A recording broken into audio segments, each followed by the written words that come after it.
Cool, Mr. Nkalafeng and Zōrrow. Yes, sir. What's happening? We're good. Thanks to you, big bro. I am blessed. Thank you for giving me this time. Thank you for your time. Yeah, thank you for giving us the opportunity, to talk to the people, be in this know our space. story. It's all good. It's all good. So yeah, Nkalafeng, start with you, man. Who's Nkalafeng? Nkalafeng, aka Heal Me, aka Kasi Trap King. I hail from Lombardy East. It's a hood just next door, Alexander Township. For you who don't know what Alexander is, it's a Kasi, Kike Kasi. Kasi, the best Kasi in SA. Let's not lie. If you've never, I hail from Alex. I actually didn't. I grew up in Alex, then moved to Lombardy when I was still in as I was about to go into the first grade. My dad moved us to Lombardy East from Alex, but most of my family, most of my friends are still in Alex. So I spend majority of my time, go back to the hood, then come back home, back to the hood. Wow. So music. I mean, when did the love of music, start? Actually, if you can just take us through your journey through music. When did you find the love of music, and who has been your, the people that inspired you or made you want to do this thing? Okay. Let me just name my top 5. The first artist I ever encountered was Rihanna. I was probably 5 years old. Was I 5? Yeah. I was probably 5 years old when I heard Rihanna's music. Then from the Rihanna, it was Kanye West. Then as time went on, 2012, Travis Scott. Then, Patrick XXL, I don't know him. He's one of the rappers in SA, still underground. Patrick XXL, then the other person is Fader, I don't want to lie.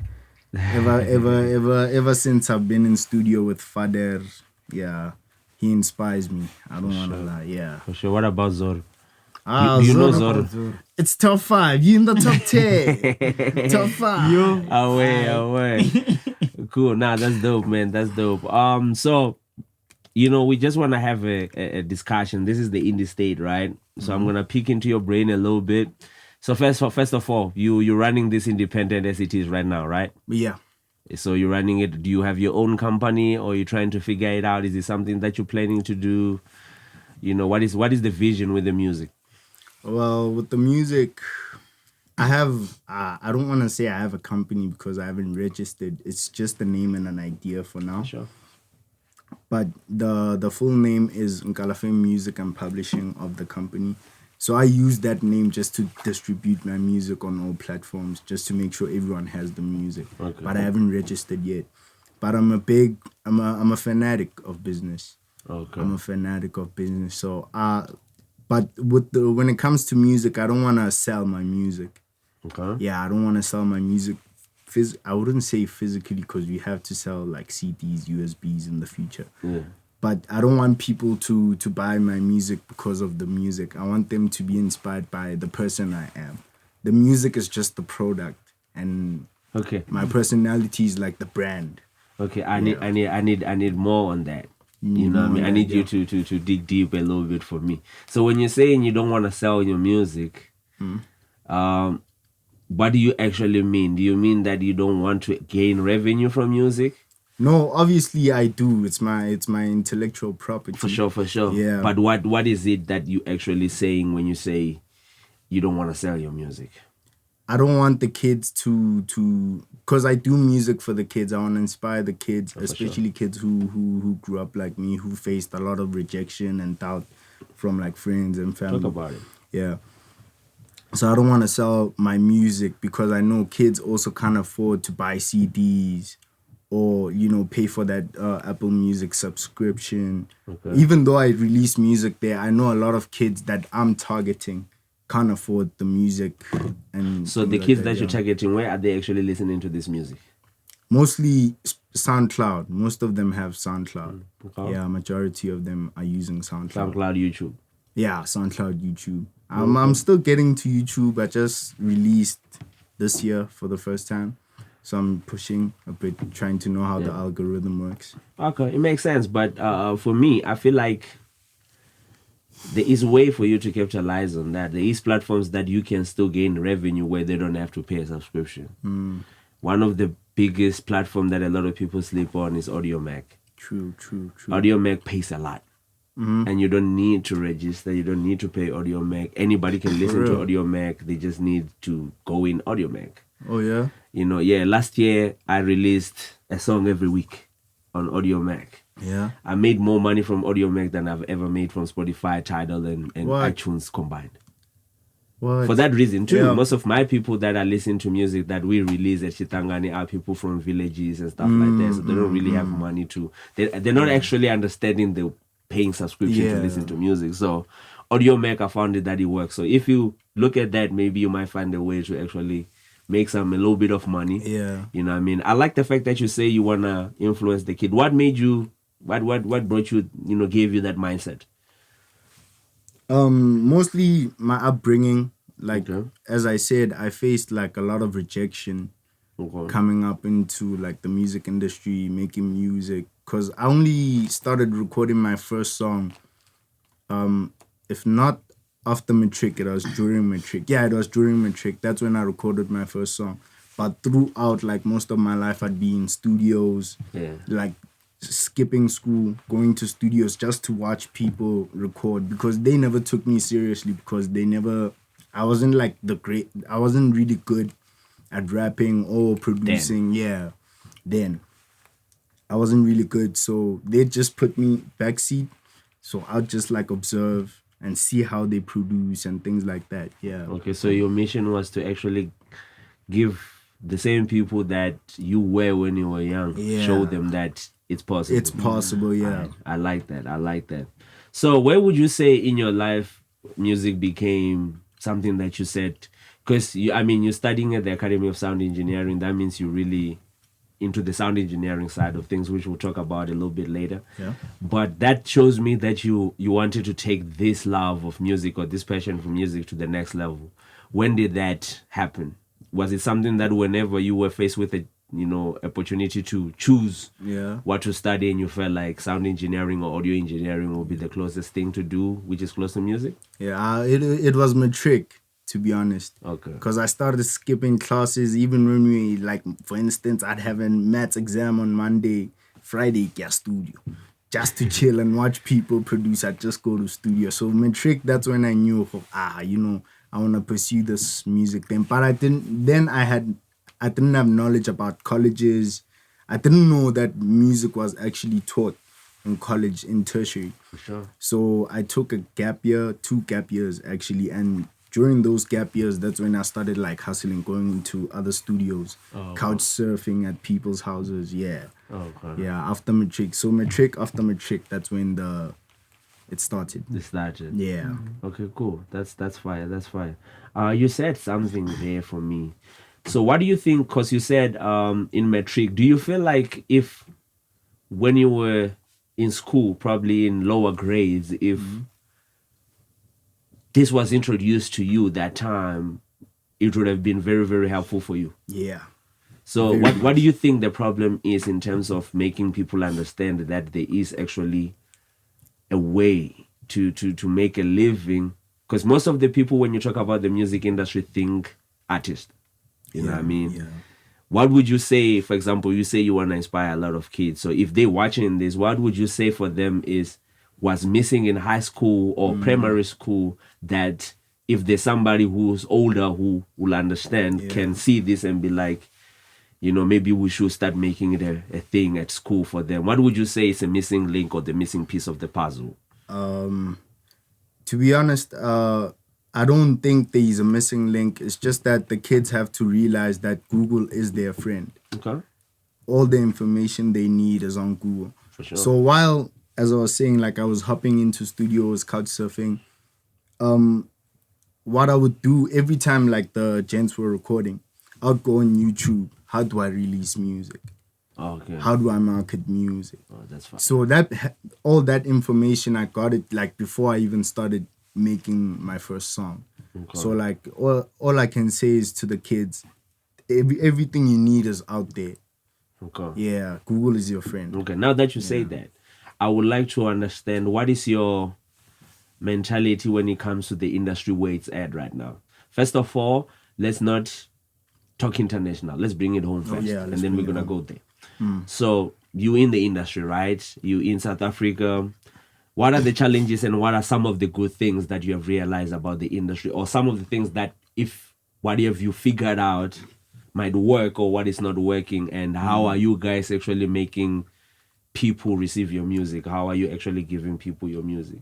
Okay, we mostly use the internet. Yeah. Yeah, we mostly use the internet. I haven't tried approaching what's this, radio stations, because I know what's playing on radio. It's what's popping now at the moment. Okay. So I haven't tried approaching radio stations as yet. I'm still working on that plan. Okay. Yeah, once everything works properly, then I'll hit the radio stations. But mostly we use the internet because we grew up on the internet. We know how these hashtags work. For sure. Yeah, how these likes and how the engagement, impressions, and all these things work. Oh, for so sure. mostly I'm an internet person. I use the internet. Yeah. Oh, wow. So in terms of using the internet, does that give you guys your own kind of like industry that you guys can control, or do you still feel like this music industry as a whole where you need to be part of for you to be recognized? Or are you guys looking at, let me just get my tribe, I just need people to listen to my music, I don't really care what everybody is saying, as long as I have people who are listening to my music, who can stream my music, watch my videos. If I sell maybe, for example, a piece of merchandise, they'll probably buy. Do you guys look at it as, do you need to still get into the industry, or you guys are saying, nah, I just need to maintain and then have my own tribe? How do you, what is, I'm interested in trying to find out what is your vision in terms of the goal, how you get there, Okay. or how you view the industry. Okay. I might put it into different phases. So now I'm still in phase 1. Okay. Which is actually learning the craft, learning everything that has to do with the industry. For sure. Then phase 2 might be building that fan base. Okay. Yeah, having that perfect niche, reaching out to the kids, even the adults, people my age, 24, 23, 22, yeah. Second phase, get the fan base. Yeah. Then third phase might be when I actually enter into the industry. Okay. Yeah, like try get a deal, production deal, something like that. Yeah. So I do it in phases. You mentioned something that I want to get to. But before I get there, there's something that you mentioned that at the adults at 25, I wonder, that tells me something about you, which I've picked up. I don't know if you have seen that by yourself, but you have an old soul. I don't know if somebody has told you that. Shout out to Naledi Lekena. Yeah. You have an old soul. Yeah, she told me that like in high school, and I was foolish in high school. I was a rebel. Yeah. So I don't know what I said to her, and she's like, "You wise. Nkalafeng, you wise, you and I'm like, yeah, man. And I think from that day my mentality changed. I picked it up. The reason why I picked it up is because of how you think about things. You know what I mean? Not a lot of people at your age are looking at giving back to the young. You're 25, you're still young. You know what I mean? I know most people are even at 35 are not even thinking about that. You know what I mean? Giving back and already thinking about the legacy that they're leaving. The fact that you're already going into it, understanding what you want others to learn from you, that gives you like a good direction. Because most people realize that late, and it's too late, because now most people don't learn from talk. They learn from actions. True. You know what I mean? And I'm glad that you actually doing that, the action part of things. Record labels. You mentioned getting a record deal. Is this something that if somebody approaches you now with a record deal, you will consider? And what is your view on record deals in 2022? I wouldn't consider. It depends. Because I've had like people who come to me and they were like, "Hey, sign." Okay. You feel what I'm saying? Even last year when I lived with my mentor for straight 12 months from May till this year. I don't know when. Nice. Yeah, we were supposed to like work on something, but it didn't work out because I also had to move back school. Oh yeah. Then I've also had other people who came to me and they were like, "Hey, let's work on something." But for sure, what I would say is that if someone doesn't have a similar mentality to me, I don't think it would work out. So Yeah. you say the record deal needs to be something that beyond just the paper and the money, you need to understand where they're coming from. Yeah. So you would rather sign to an indie that you can get hold of the people who are running it than a major where you get a system. True. Because if you're on a major, you don't really talk to the people who own the major. And the vision is to make money. Everybody knows that. But where an indie, you can talk to most of the people and then you can share the vision. Yeah. You know, this is why, for me, Ambitious, for me, has done great things in South Africa. People, yes, have certain things that we can say, the contracts, whatever it is, but we can't say that because we don't really know what those guys signed and what were the predetermined terms and stuff like that. But what I feel is a great advantage of what they did is they've opened the doors to a lot of like young guys who those doors might have not been open for them. Yeah. You know, so I feel like that's great that you look at it that way, right? So one thing again, work ethic. This is very, very big. You know, I've met the squad, the Five Fingers, the homies, Zōrrow, you know, we always in the passages. One thing that I've seen, and Zōrrow can chime in on this one, you guys are always in the studio every freaking day. Literally, where's that coming from? Till late. Where, how, what is motivating you guys? Where you getting this passion from? What is actually giving you the edge of doing every day? You know what I mean? So, before I even let you guys answer that, I've met a lot of people who are talented people, but they don't have the work ethic. You know what I mean? They will go months without recording songs and what is it that you guys, what is the driving force? Is it because you guys are around each other, you motivate each other that much? Yeah. So tell me about it. Tell me about it. That would be an ingredient, but we were actually talking about this before this interview started. I was sitting where you're sitting. Yeah. I asked him the same question, and even to me, it's sort of like a mixture of both. It's like, as a person, you are entitled to your own choices. You have to do something. If you want this, you have to go get this. But now, corner, you can only get so far alone. For sure. Right? I can come here every day in the studio recording every day, but if I'm alone, sometimes I'll be like, let me not go. Let me just sleep today. Okay. But now here, I come here. I know I'll get Nkalafeng, I know I'll get Fater, I know I'll get APs, I know these are people I know when I get there, they're gonna be working. Sure. And then when I see them also, to me, it's like... It forces you to work as well. Yeah, you know, it's refreshing. It's like a boost. It's almost like, we're doing this for real. Let's do this. So I would say it's kind of like a combination between self-drive, because you need that self-drive. There's a lot of people who've tried to chill with us as the Five Fingers because they've seen how we work. No, and they try to chill, but it lasts 2 weeks max. And then it's like, these guys. And then they do whatever they do, wherever they go, right? Yeah. So it's not just a matter of just seeing us work, even though that is very important to you, to your growth, but you must also have that in you. Like, I actually want to work. And then us, we just there to catch you when you fall, basically. On those days when you just down, you don't have the energy, we be like, boy, that's powerful. Let's go, bro. That's powerful. You know, and it's just that, it's just like a balance in a way. That's how, for me personally, that's how I see it. You know, I can do it alone, but I can't. That blew my mind. Yeah. That blew my mind. Because what you said, it's like, it's impossible for 5 guys, all of them, to have a bad day. Yeah. Facts. So now, yeah. if one of you are having a bad day and the 4 are having a nice day, we can pick the other guy up. You know what I mean? So it makes a whole lot of sense. So that's basically where the work ethic is coming through. I feel like another thing that I've seen with you guys is because you record so much, you start being in competition with self, which makes you guys want to improve all the time.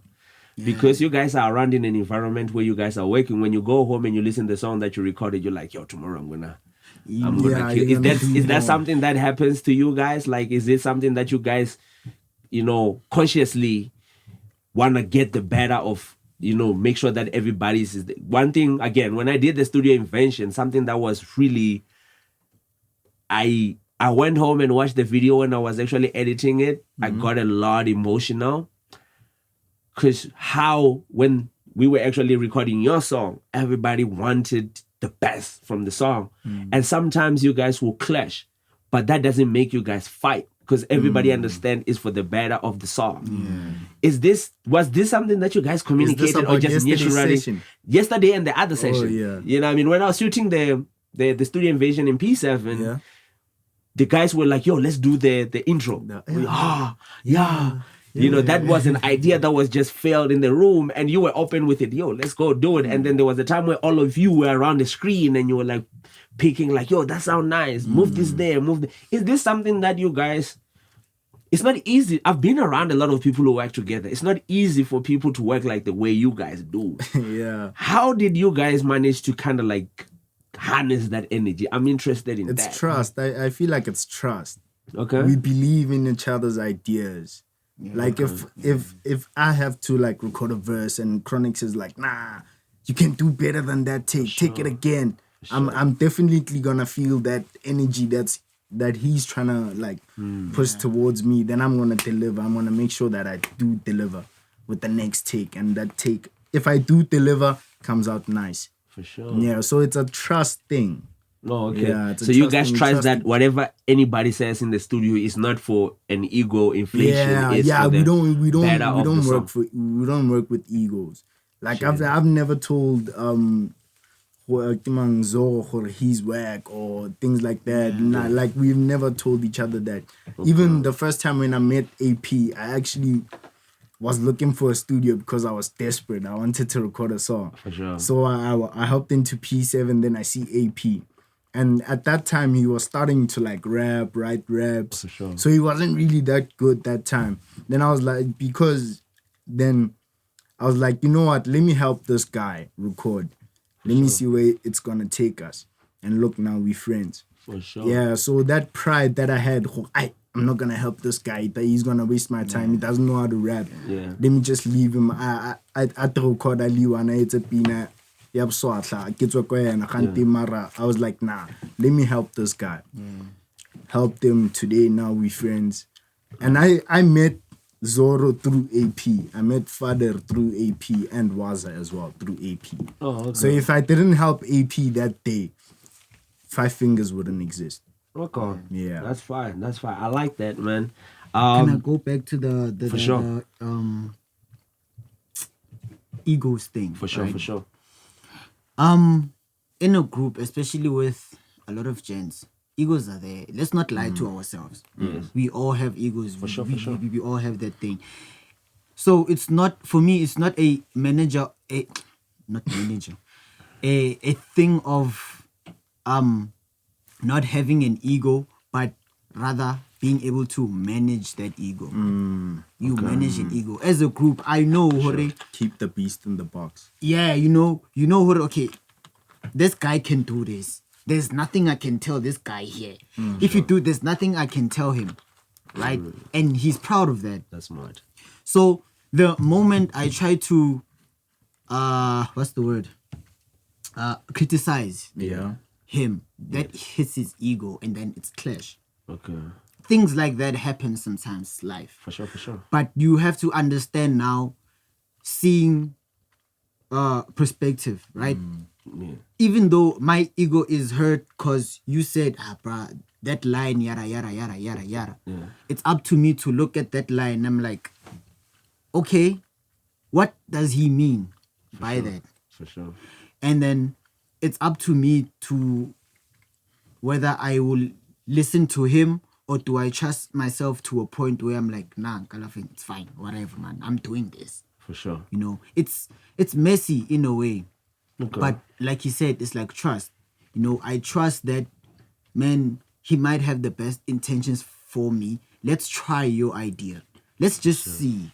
Let's try. And then more often than not, you try it and you're like, okay, he's right. You know, it's not just me doing what I feel is good. It's us doing what we feel is good. It's a lot of people working on one thing. Just trying to make that one thing perfect. Like you said, we even came to his studio. We made that intro like, whoa, no. We didn't make that because we wanted to shine. Yeah. We did that because we wanted him to shine. For We sure. understood like it's that energy. And if all of us are synced to that point and we and all of us are like, yeah, then it's hard for it to be wrong. It's hard for everyone to be wrong and then one person will be right. It's feel you. difficult. So understanding that also can take you a long way to like working with people. For sure. Yeah. Would you say that since you guys have been doing so much in the studios together, through you guys doing things with each other, you have kind of like sharpened each other's skills? Because what I feel like most of the time, I'm an introvert. I like my space. There's an advantage and a disadvantage, you know. So it's not like I don't like being around people, but I would rather have my majority of the time by myself. I'm more creative by myself. I come up with ideas quicker by myself. But one thing about being around people is when you start meeting people who do the same thing as you, it's like what they say, iron sharpens iron. Yeah. So would you say like whenever you guys do this studio session and you're writing rhymes because you know that I'm in the studio with other 4 guys who want to do the best, it pushes you to the best you can do? Definitely for me. It's just a definitely. Yeah. There's no even ways around it. Yeah. But this, but no, it's just yes. Yeah. That's how I feel, yes. So when you guys make songs, right, you definitely go to the studio and everybody recalls while we're there. It's not like somebody comes and then somebody sends another person a beat or stuff like No, that. it depends. We sometimes do that. So- yeah. Well, it's nice that you do that because that It's leads organic. comes to my next question. Which one do you feel like? Do you feel like being in the studio with everybody, if we're collaborating on the song, is better than sending through, or do you feel like the other side works, or do you feel like both of them work? It depends on the situation. I feel like sending through is better because I'm an introvert. Oh, for sure. I love my space. Even when I come to school, Yeah. I'll take a song from Zōrrow and I'll be like, Zōrrow, give me space to mix. Oh, for sure. Then I'll go mix for like whatever hours I mix. Then I come back when it's time to go home. That's when we link. Okay, what did you do today? I mixed a song. Yeah, I recorded a song. I produced. So most of the time we do spend time like apart. Okay. Yeah, it's not like we always in studio every day. Yeah. Oh, okay. Yeah. Yeah, because, I see, I'll come here on Saturdays early in the morning and you slept in the studio, go to the next studio, Father is in there, Zōrrow is in another one, you know what I mean? So my next question again, just getting back to the industry. So what do you guys think of where hip-hop, you guys make hip-hop, right? Right. Where do you think hip-hop is at in SA right now? It's still alive. Well, I'm not saying it's dead. I mean, in terms of like, how can I put this? In terms of people receiving it the way they're supposed to receive it. Okay, yeah. Reception. I feel like Yeah. damn, it's sort of like a forex type of graph for me. It goes like Okay. Yeah, it's No. phases. It's phases. Yeah. I can say the last decade or so it's been going up. You'll be like hip hop, the Caspers, the AKAs, they all came up and then hip hop became a big thing in Africa as a whole. That's why now you see all these labels coming to Africa, For sure. taking our artists, For sure. right? But then there was a time 2-3 years back came Amapiano, For sure. right? It dominated. It is not much, right? It dominated to a point where people would think hip hop is dead. Hence, he responded the way he did. People would think to some point. Okay. That is why hip hop became what it is. It told stories of people in real life. We shared this idea. It's like poetry. You know? It's like poetry. That's It why Tigo means Touch something. said he listens to piano when he's at work, radio, Yeah, and or then when he goes rest of out the like week. the function and things like that. But when Yeah. it's Monday, it's time to Hip-hop. get real. Yeah. So, It gets real. So to answer that question, yeah. I feel like it has declined in the mainstream stage, Yeah. but it's coming back. Like I see the releases coming out this year and the attention hip hop is getting this year. It's like, okay, people are starting to pay attention more. So I don't think it'll be at a point where it's just gone. I don't think hip hop will be. No, it will never be gone. You know why I'm asking that question? This leads to my next question. Why hip hop? Why I chose hip hop. Why hip hop? I started I was a house DJ. Oh, okay. Yeah, I was a house DJ before I did hip hop. Yeah. But hip hop, the story So being that able the to express artist yourself. told, the that's story me, that the artist told, I was like, nah, this is different. It's not just like, nah, it was different. I could hear this person speak from the heart. Okay. Yeah. So you wanted to tell stories, Yeah, be able so to express yourself. Express myself. That's the biggest thing. Okay. For me. Again, that leads to my next question. You know what I mean? Being able to tell the story. So what would you say, both of you? You know what I mean? What is it that when I listen to Nkalafeng or when I listen to Zōrrow, for example, what is the story that you're telling?